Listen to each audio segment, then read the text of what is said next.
spotkaniu rodziny świętego Jana Bożego. Cieszę się, że ksiądz biskup Marek zechciał z nami dzisiaj być. Witam też księdza proboszcza, witam naszych drogich księży, wszystkich was do rodziny świętego Jana Bożego w tym dniu, w którym podczas mszy świętej pobłogosławimy nasz nowy ołtarz we wspomnienie Narodzenia świętego Jana Bożego. Biografowie naszego świętego ojca założyciela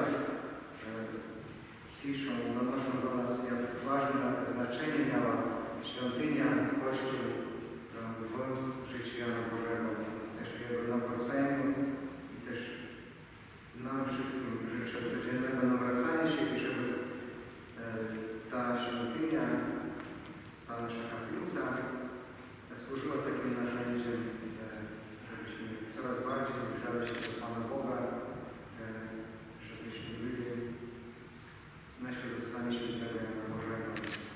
A księdza biskupa proszę o błogosławieństwo, również o odprawienie mszy świętej w intencji naszego konwentu w Katowicach, o pomyślny rozwój naszych prowadzonych dzieł oraz za wszystkich tych, którzy codziennie modlą się w naszej kaplicy. Natomiast naszych kapelanów, księdza Bronisława i ojca Mirosława, proszę o modlitwę w intencji świętej pamięci Antoniego, jest to msza oraz za zmarłych Jerzego, Elfrydę i Augustyna Grajcary.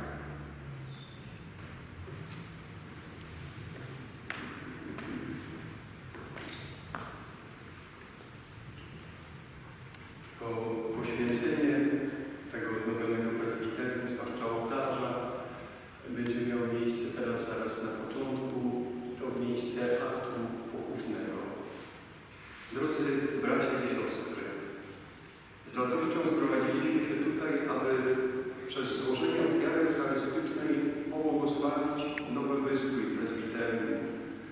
Pokornie prosimy Boga, aby udzielił nam swojej łaski i swoją mocą pobłogosławił nas, byśmy każdego dnia bardziej stawali się uczniami Chrystusa zmartwychwstałego. W skupieniu bierzemy udział w świętych obrzędach, z wiarą słuchajmy Słowa Bożego i z radością przystępujmy do stołu Pańskiego, aby wzrastała nasza nadzieja. Zgromadzeni przy jednym ołtarzu zbliżamy się do Chrystusa, żywego kamienia, na którym wznosimy się jako duchowa świątynia. Pokornie prośmy zatem Boga, aby pobłogosławił tę wodę, którą pokropimy odnowiony ołtarz prezbiterium. Niech wszyscy przez chwilę modlą się w ciszy.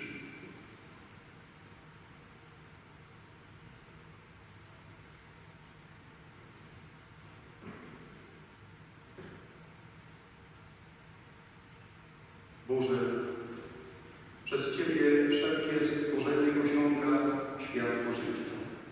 Ty otaczasz ludzi taką miłością, że nie tylko żywisz ich pełen ojcowskiej troski, lecz miłosiernie obmywasz ich z grzechów i nieustannie sprowadzasz do jedności z Chrystusem, który jest ich głową.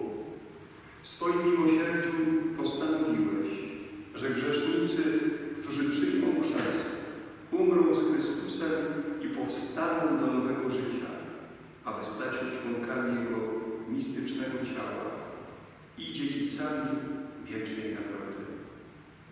Uświęć tę wodę swoim błogosławieństwem, aby pokropienie ołtarza i prezbiterium było znakiem przypominającym sakrament chrztu, w którym obmyci z grzechu staliśmy się w Chrystusie świątynią Twojego Ducha. Spraw, abyśmy z wszystkimi braćmi, którzy w tej kaplicy będą sprawować święte sakramenty, doszli do niebieskiego Jeruzalem. Przez Chrystusa, Pana naszego. Amen. W czasie pokropienia śpiewamy.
nam grzech i pozwoli na wieki składać ofiarę uwielbienia na ołtarzu niebieskim.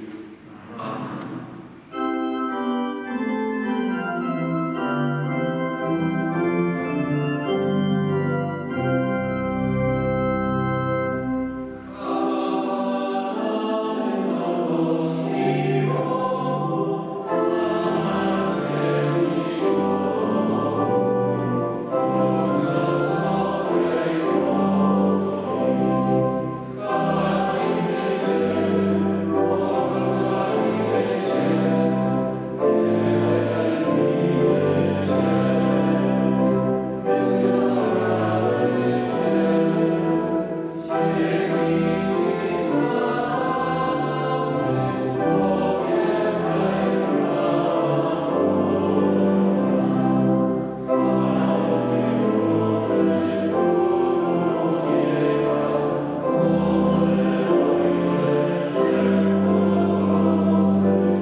Boże, Ty nas wybrałeś w Twoim Synu, abyśmy byli święci i doskonali w posłudze miłosierdzia. Otwórz nasze serca na Twoje słowa i przemij je mocą Twego Ducha, abyśmy, naśladując naszego świętego Ojca Jana Bożego, pojęli odwieczny zamysł miłości i wielkodusznie go wypełniali. Przez naszego Pana Jezusa Chrystusa, Twojego Syna, który z Tobą żyje i króluje w jedności Ducha Świętego, Bóg przez wszystkie wieki wieków.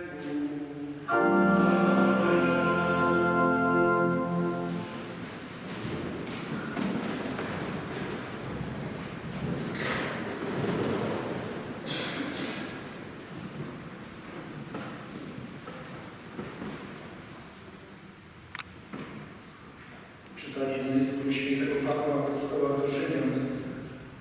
Bracia, my wszyscy, którzy otrzymaliśmy chrzest zanurzający w Chrystusa Jezusa, zostaliśmy zanurzeni w Jego śmierć. Zatem przez chrzest zanurzający nas w śmierć zostaliśmy razem z Nim pogrzebani po to, abyśmy i my wkroczyli w nowe życie, jak Chrystus powstał z martwych dzięki chwale Ojca. Jeżeli bowiem przez śmierć, podobną do Jego śmierci, zostaliśmy z Nim złączeni w jedno, to tak samo będziemy z Nim złączeni w jedno przez podobne zmartwychwstanie. Powiedzcie, że dla zniszczenia grzesznego ciała dawny nasz człowiek został razem z Nim ukrzyżowany po to, byśmy już więcej nie byli w niewoli grzechu. Kto bowiem umarł, stał się wolny od grzechu. Otóż, jeżeli umarliśmy razem z Chrystusem, wierzymy, że z Nim również żyć będziemy, wiedząc, że Chrystus powstawszy z martwych już więcej nie umiera, śmierć nad Nim nie ma już władzy.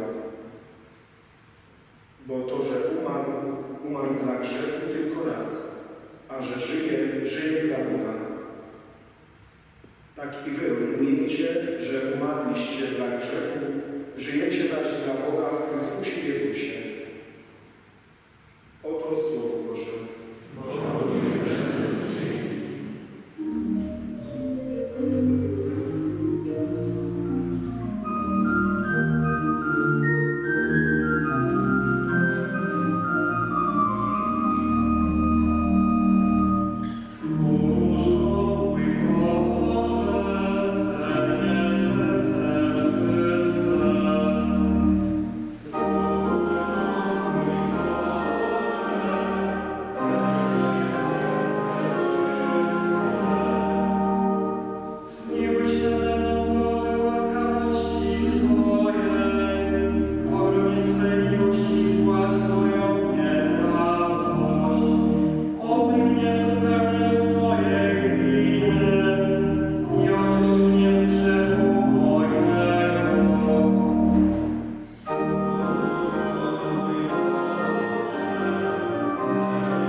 Był wśród faryzeuszów pewien człowiek imieniem Nikodem, dostojnik żydowski.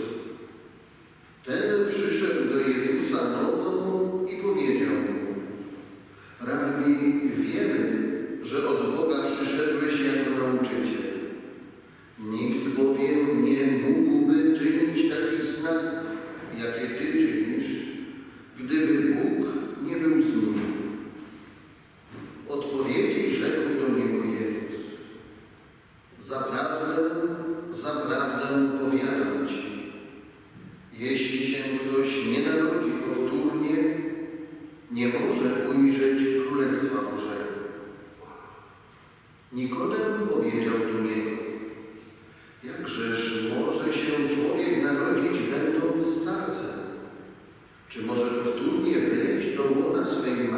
i narodzić się?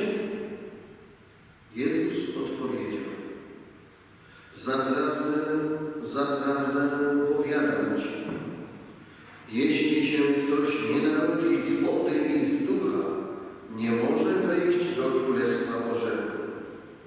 To, co się z ciała narodziło, jest ciałem, a to, co się z ducha narodziło, jest duchem. Nie dziw się, że powiedziałem ci, trzeba wam się powtórnie narodzić. Wiatr wieje tam, gdzie chce i szum jego słyszysz, lecz nie wiesz, skąd przychodzi i dokąd podąża. Tak jest z każdym, który narodził się z ducha. Oto słowo Pańskie.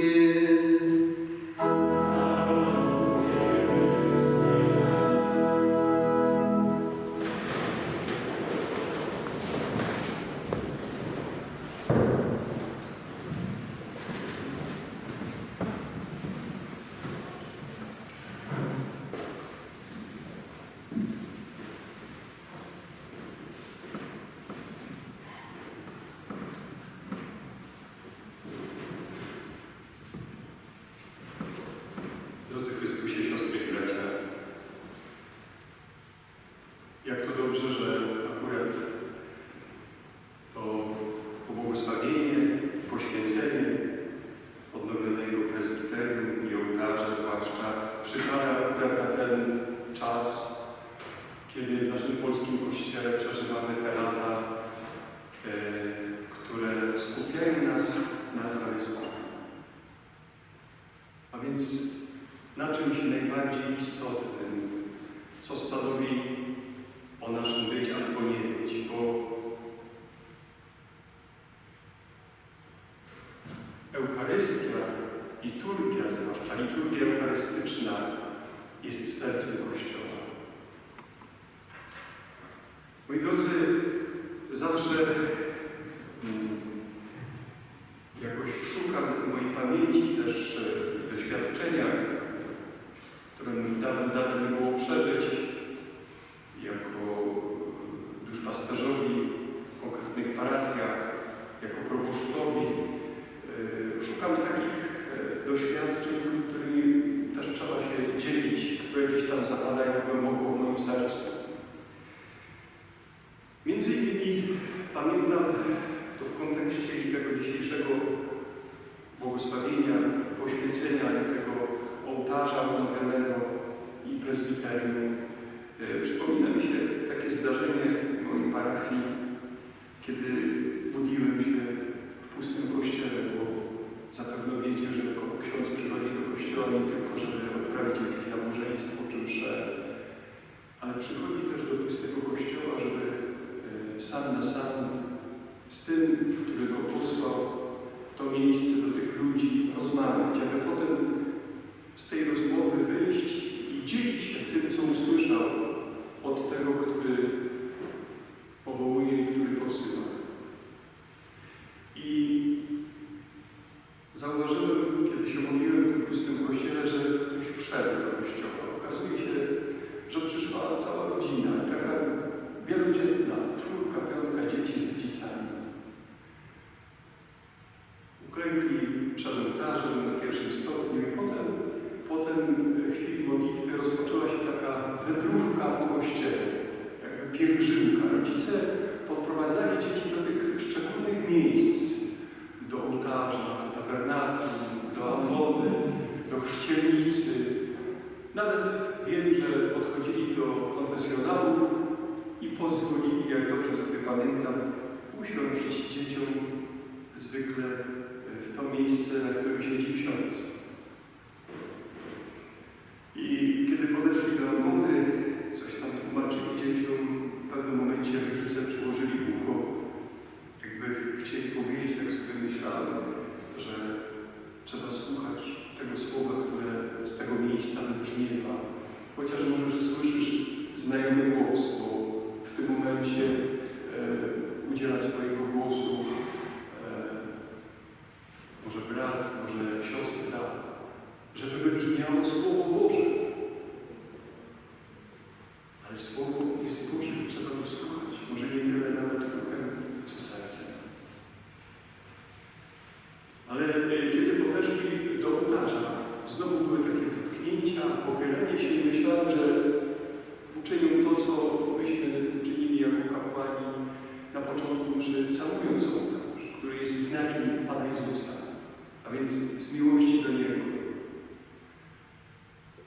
To pochylenie i całowanie ołtarza. A oni pochylili się i znowu przyłożyli ucho. Nie wytrzymałem, podeszłem do nich. Okazało się, że to była nowa rodzina, która wprowadziła się do parafii. I rodzice mi tłumaczą, mówią, księże proboszczu, myśmy tu przyszli z dziećmi do tego kościoła, żeby zapoznać nasze dzieci z tą świątynią, z tą przestrzenią tej świątyni, aby mogły lepiej przeżyć liturgię. Tak sobie myślę, Panie Boże, co za rodzice. Teolog by powiedział, że prawdziwa mistagogia, więc wprowadzenie znaki, żeby lepiej przeżyć, nie tylko ślizgać się po powierzchni, ale przeżyć istotę, odczytać treść tego znaku. Coś pięknego, coś pięknego. No i właśnie mówię im zapewne przy amfonie, przypadając uchu, tłumaczyliście swoim dzieciom, że trzeba słuchać Słowa Bożego, ale kiedy podeszliście do ołtarza, znowu były dotknięcia, pochylenie się i myślałem, że ucałujecie, abyście znowu przyłożyli ucho. Co to znaczy? I wtedy usłyszałem od rodziców, proszę księdza, my tłumaczymy dzieciom, że tu na ołtarzu bije serce Jezusa. Tu na ołtarzu bije serce Jezusa. Ja sobie tak myślałem, długo bym chyba dochodził do tego sam, a tutaj Pan Bóg zawsze wychodzi nam naprzeciw, stawia różnych ludzi, którzy nas wprowadzają te przeróżne tajemnice naszej wiary, abyśmy je odkrywali coraz bardziej. Bóg się stale objawia. Tak, chodzi o to, żebyśmy tylko byli otwarci na to objawienie i potrafili je przyjąć. Moi drodzy, nic piękniejszego jak wskazać na źródło życia, uzdrowienia, świętości, jakiejś mocy. Tak, to serce Jezusa zawsze bije rytmem miłości, a ta miłość rodzi życie, uzdrawia, uświęca i daje moc, żebyśmy mogli wszystko przetrzymać. Któż z nas jej nie potrzebuje? Któż z nas? Zwłaszcza w tym czasie pandemii, która aktualnie przeżywamy. W tym miejscu ludzkiego cierpienia, jakim jest ten szpital. Ale również w tym miejscu szczególnej służby i pochylania się nad chorymi, towarzyszenia i obecności. To wszystko ma miejsce. I przy okazji poświęcenia odnowionego prezbiterium i ołtarza odkrywamy skarb, jaki tu posiadamy. W tym szczególnym miejscu. Ta kaplica. Ten ołtarz. Ten ołtarz, na którym bije serce Jezusa. Przez tę liturgię dzisiejszą mówi nam to Matka Kościół. Tak, Matka Kościół. Sprawowana liturgia, zwłaszcza eucharystyczna, jak powiedziałem na samym początku, jest sercem Kościoła. Kościół żyje tam, gdzie sprawuje się liturgia eucharystyczna. Towarzyszy nam dzisiaj to Słowo Boże przewidziane na dzisiaj, abyśmy jakby może lepiej odkryli tajemnicę, z którą tu się spotykamy. Bo to Słowo zawsze nas podprowadza właśnie do odkrycia znaku. Zawsze znakom sakramentalnym towarzyszy spokój. I tak jest w każdej mszy, że najpierw jest stół słowa, potem stół Eucharystii, potem ten znak sakramentalny, żeby lepiej zrozumieć, odkryć. Moi drodzy, nie znamy pytania, z jakim przyszedł Nikodem do Pana Jezusa, bo nie sformułował go, ale ten człowiek z elity żydowskiej, z kręgu elity żydowskiej, przychodzi pod osłoną nocy po światło. Przychodzi po światło. Zresztą sam to oświadcza, że widzi w Jezusie nauczyciela, który może mu pomóc.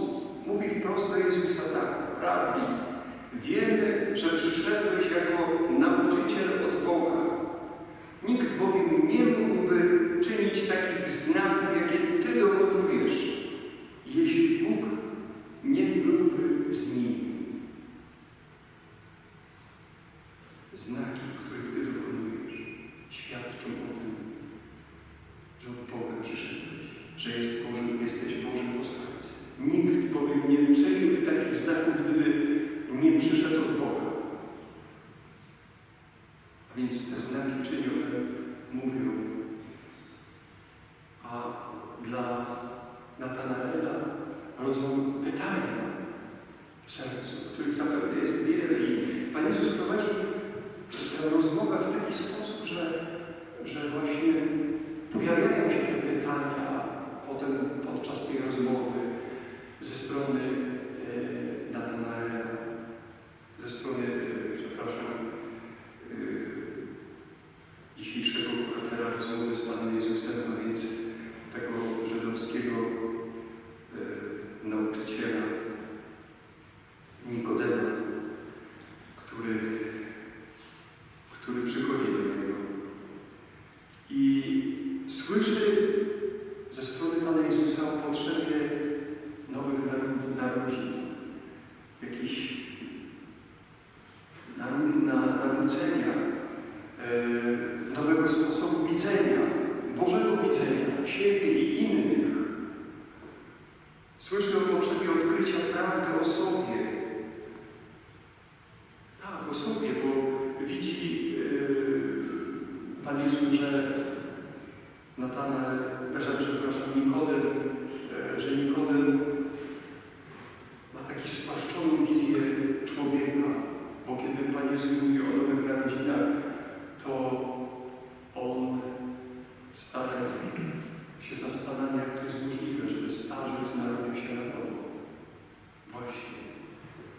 A więc chodzi o to, żeby inaczej spojrzał na siebie, zaczął inaczej rozumieć. Może żeby zobaczył swoją wielkość przez cenę, jaką Bóg gotów jest zapłacić za człowieka. Bo w końcu Nikodem usłyszy z ust Pana Jezusa te szczególne słowa. Dzisiaj akurat nie czytaliśmy w tym fragmencie przeddziale podczas tej liturgii, ale wszyscy znamy te słowa. Tak bowiem Bóg umiłował świat, że Syna swojego jednorodzonego dał, aby każdy, kto w Niego wierzy, nie zginął, ale miał życie wieczne. Tak. Usłyszy o tej miłości, która płynie prosto z serca Bożego, a która potrafi przemienić człowieka. Myślę, że możemy się odnieść również do bohatera z dnia, bo dzisiaj, jak Przełom wspomniał na początku, dzisiaj jest wspomnienie nawrócenia świętego Jana Bożego. Dokładnie 20 stycznia 483 lata temu, 1538 roku, okazał się ten dzień dniem przełomowym dla jego życia. Przebył burzliwą historię życia i przypominał, bo dokładnie ją znacie, wiele razy zapewne była przywoływana. I zapewne w jego sercu było mnóstwo pytań, na które nie mógł sobie sam odpowiedzieć. W Grenadzie wtedy przeżywano odpust uczci świętego Sebastiana. Kazanie głosił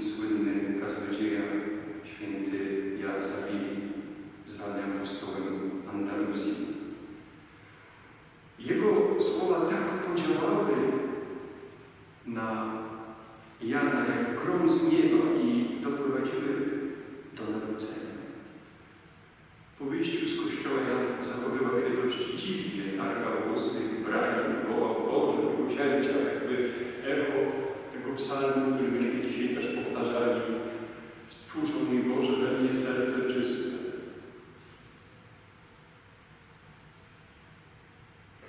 Radował, rozdał cały swój dobytek. Otoczenie uznało, że postawił zmysły i zamknięto go w domu dla obłąkanych. I to doświadczenie bardzo trudne okazało się opatrznościowe, bo właśnie pobyt w tym szpitalu był miejscem, w którym Jan odkrył swoje powołanie, w którym miała być opieka nad chorymi. Dlatego po wyjściu ze szpitala założył swój pierwszy przytułek i zaczął po ludzku traktować tych, których przyjął, zwłaszcza psychicznie chorych, bo widział w tym szpitalu, w którym był, jak ich traktowano w sposób jakiś taki nieludzki. Dlatego to zrozumiał, że trzeba podejść do każdego człowieka z miłością, tak jak Bóg podchodzi do każdego człowieka. Sam troszczył się o swoich podopiecznych, dbał o higienę, co było wtedy bardzo rzadkie. Oczywiście gromadził i te potrzeby, te sprawy materialne i duchowe i wokół siebie gromadził wolontariuszy, którzy mu pomagali, aby to dzieło mogło się rozrastać. Jan umiera w wieku 55 lat, konę samotnie w celi na Kończąsło. Na jego pogrzeb przybyła cała Grenada, dumna ze swojego świętego. Założycielowi miejscowy arcybiskup nadał przydomek Jana Bożego i takim go znamy. Jan Boży. Dzisiaj tu jesteśmy podczas tej liturgii. Dziękujemy za całe to dzieło świętego Jana Bożego, za zakon Bonifratów. Dziękujemy za ten szpital w tym miejscu i za wszelkie dobro, które ma miejsce w tym szpitalu, a najpierw, które dzieje się, można by powiedzieć, w tej kaplicy, która jest tym szczególnym miejscem tego szpitala. Bo, jak powiedzieliśmy, tu na ołtarzu bije serce Jezusa. Dlatego, żeby to serce dawać innym, przychodzimy, aby dotknąć tego serca, aby jakby dać się przytulić do tego serca Bożego, żeby nieraz te nasze serca pełne arytmii zaczęły bić tym rytmem naszego serca, rytmem miłości. Jak nam przypomniał dzisiaj święty Paweł, otóż tu złączeni z Chrystusem, odnowieni przez Jego śmierć i zmartwychwstanie, napełnieni Duchem Świętym, mamy okazać się prawdziwie ludem Bożym, Kościołem. Jan Boży, lud Boży. Lud, który otwarł serce na Jezusa Chrystusa, który stał się mistycznym Jego ciałem. Dlatego inni przez ten lud mogą dotykać Jezusa. I to wszystko dzieje się podczas liturgii, kiedy karmimy się najpierw Słowem, które daje nam to Boże widzenie, które nas podprowadza dalej, bo jednoczy nas z Jezusem Chrystusem, że możemy powiedzieć, nie żyję ja, ale żyje we mnie Chrystus. Ja i Chrystus to jedno. I dlatego posłany do świata mogę iść, aby inni przeze mnie mogli z Jezusem się spotkać. Znak mojego życia, tak jak dla tego Nikodema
że potrafimy się troszczyć jeden o drugiego. Różne są te przejawy, możliwości, wiemy o tym. I nawet w czasie tej pandemii te pewne reżimy sanitarne, one wyrażają też to, że czuję się też odpowiedzialny za drugiego człowieka. Nie dbam tylko o siebie, ale dbam też o drugiego człowieka. Dlatego wszystko tu, przy tym ołtarzu, na którym bije serce Jezusa. Dlatego jeszcze raz chciałem tutaj też wyrazić na koniec tego słowa, wyrazić wdzięczność braciom Bonifratom za ich posługę w tym miejscu, w tym szpitalu, czy przez ten szpital. Okazać właśnie, że żyje w nich Jezus. Za wszystkich wolontariuszy, za tych, którzy ich wspierają. Panu dziękuję. Dowiedziałem się też dzisiaj, że przeor usłyszał taki głos Boży, który go powołuje poza granicę naszego kraju. Białoruś czeka, mówi, chociaż to jego ojczyzna.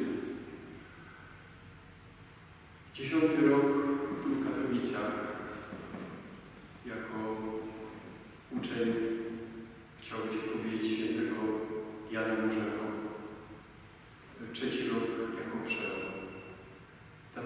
Dlatego z tego miejsca i w imieniu też księdza arcybiskupa wyrażam wdzięczność za tę posługę, za te lata posługi w tym miejscu wobec tych, których Pan,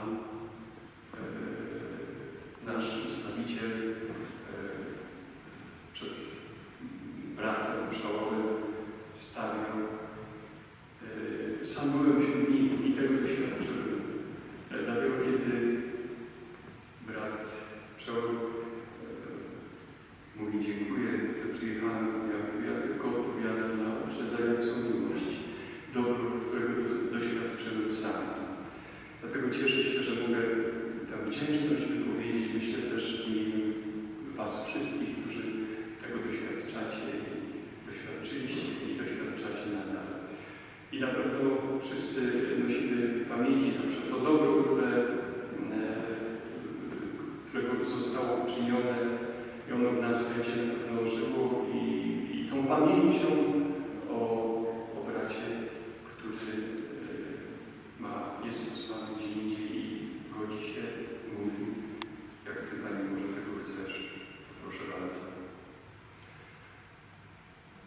Bądźmy więc zawsze gotowi do tego, aby realizować te Boże plany nieswoje i przychodźmy zawsze w to szczególne miejsce, do kaplicy, do kościoła, do ołtarza, na którym bije serce Jezusa, żeby się przytulić do tego Bożego serca i tak jak On, żeby zabić tym rytmem Bożej miłości i ją rozdawać. Niech tak się staje i dzieje dzisiaj i zawsze. Amen.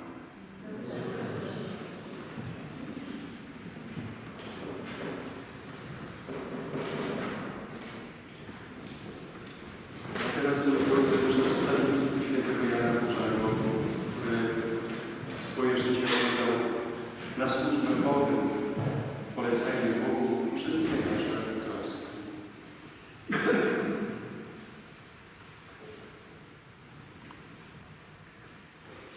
Módlmy się za chrześcijan, aby zawsze pamiętali o ludziach najbardziej potrzebujących i krzywdzonych. Ciebie prosimy. Módlmy się za zakon, prowincję, dzieła apostolskie, ośrodki formacyjne, a także za naszych krewnych, potrzebujących i współpracowników. Ciebie prosimy.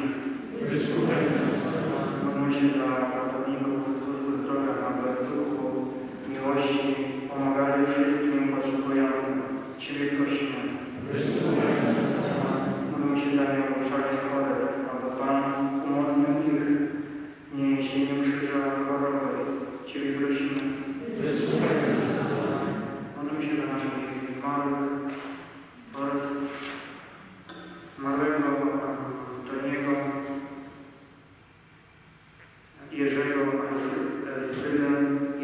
Syna, aby mogli radować się oglądaniem oblicza Bożego. Ciebie prosimy.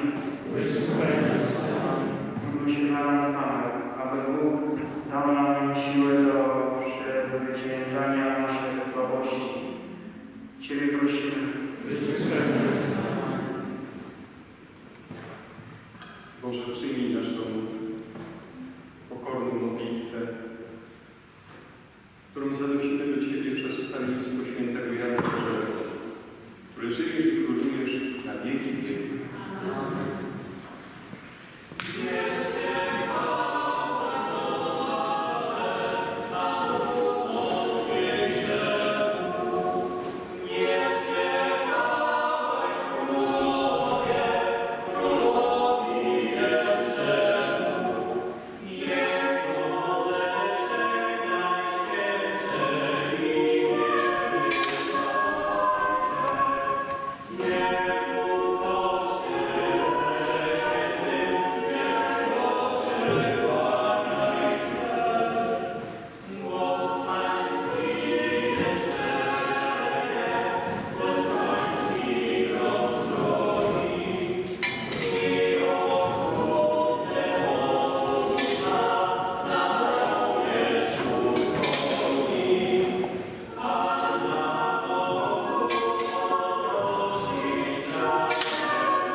Ty bowiem okazujesz się przeciwnym swoich świętych i przez nich wzbudzasz wciąż nowe przykłady cud.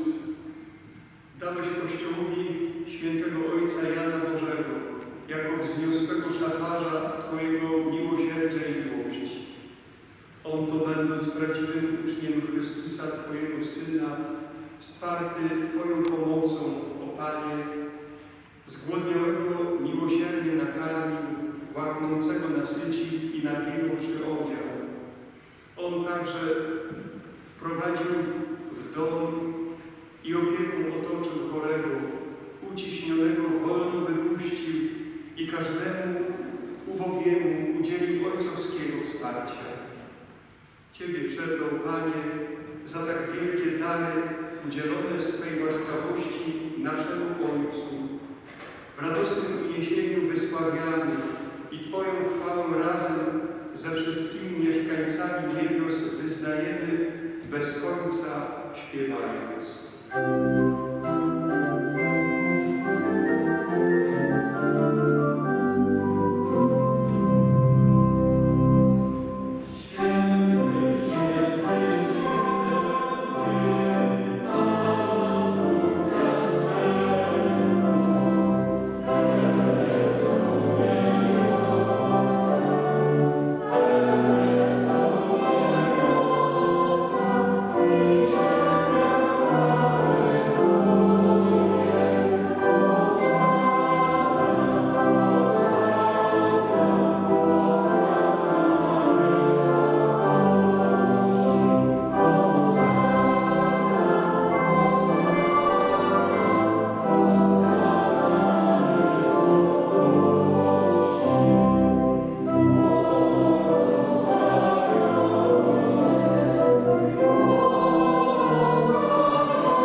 Zaprawdę święty jesteś Boże i słusznie Cię sławi wszelkie stworzenie, poprzez Jezusa Chrystusa, Twojego Syna, naszego Pana, mocą Ducha Świętego ożywiasz i uświęcasz wszystko oraz nieustannie prowadzisz swój lud, aby na całej ziemi składał Tobie ofiarę czystą.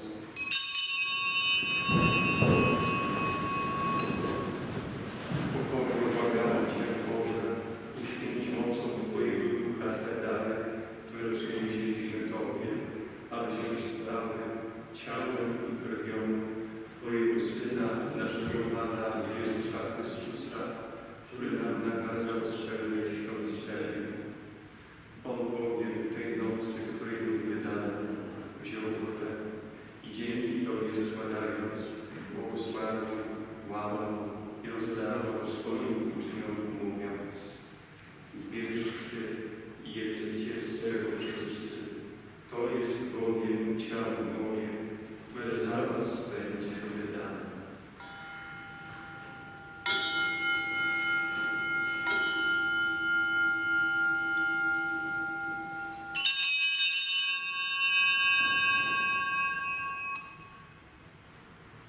Podobnie po wieczerzy wziął kielich i dzięki Tobie składając, błogosławił i podał swoim uczniom, mówiąc: bierzcie i pijcie z niego wszyscy. To jest bowiem kielich krwi mojej, nowego i wiecznego przymierza, która za was i za wielu będzie wydana na odpuszczenie grzechów. To czyńcie na moją pamiątkę.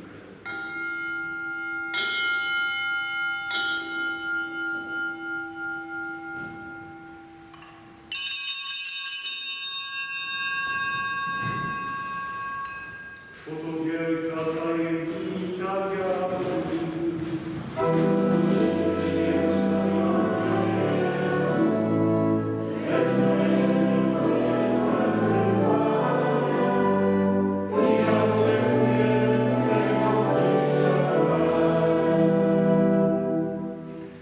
Wspominając Boże zbawczą rękę Twojego Syna, jak również cudowne Jego zmartwychwstanie i Jego wstąpienie, oraz czekając na powtórne Jego przyjście, składamy Ci wśród dziękczynnych modlów tę żywą i świętą ofiarę.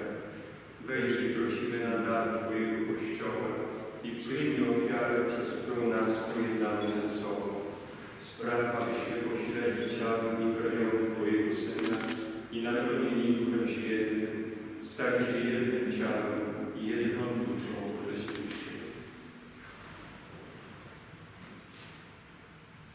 Niech On nas uczyni wiecznym darem dla Ciebie, abyśmy otrzymali dziedzictwo swoimi wybranymi. Przede wszystkim z Najświętszą Dziewicą Bogorodzicą Maryją, ze świętymi apostołami mężczyznami, ze świętym Janem Bożym i wszystkimi świętymi, którzy nieustannie orędują za nami na świecie. Prosimy Cię, Boże, aby ta ofiara naszego pojednania z Tobą sprowadziła na cały świat pokój i zbawienie. Utwierdź wierze i miłości Twój Kościół pielgrzymujący na ziemi, a więc Twojego sługę, naszego papieża Franciszka, naszego biskupa Wiktora, biskupa Marka, wszystkich biskupów świata, duchowieństwo i cały lud odkupiony. Wysłuchaj łaskawie modlitwy zgromadzonych tutaj wiernych, którzy z Twojej łaski stoją przed Tobą. W miłosierdziu swoim, dobry Ojcze, zjednoc ze sobą wszystkie swoje dzieci, rozproszone po całym świecie. Przyjmij do swojego królestwa naszych zmarłych braci i siostry oraz wszystkich, którzy w Twojej łasce odeszli z tego świata. Ufamy, że razem z nimi będziemy się tam wiecznie radować Twoją chwałą przez naszego Pana Jezusa Chrystusa, przez którego obdarzasz świat wszelkimi dobrami.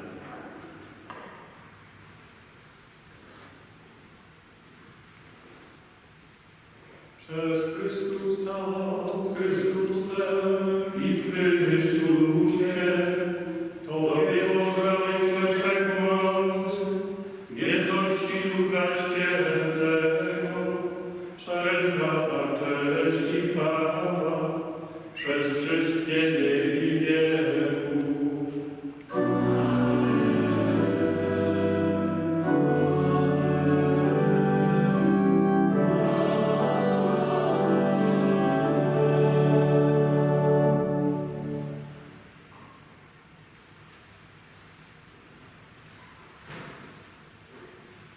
Uczeni przez Zbawiciela i posłuszni Jego słowo, ośmielamy się wołać.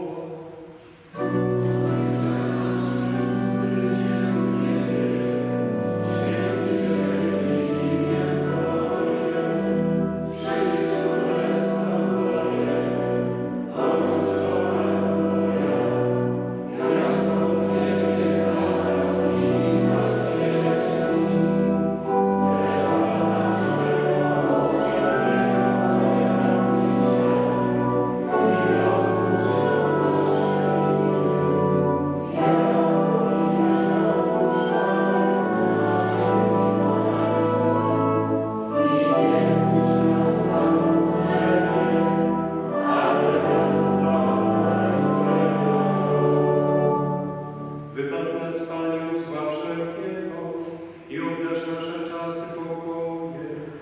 Wspomóż nas w swoim miłosierdziu, abyśmy zawsze wolni od grzechu i bezpieczni od wszelkiego zamętu, pełni nadziei oczekiwali przyjścia naszego Zbawiciela, Jezusa Chrystusa.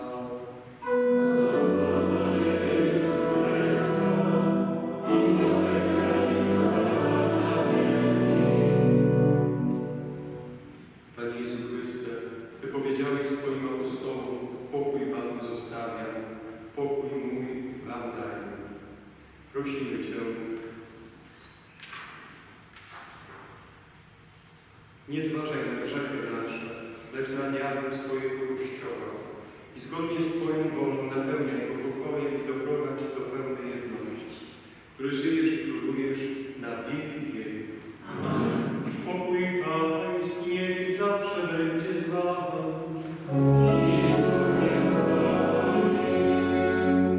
Przekażcie sobie znak.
ubogich i chorych. Przez Chrystusa Pana naszego.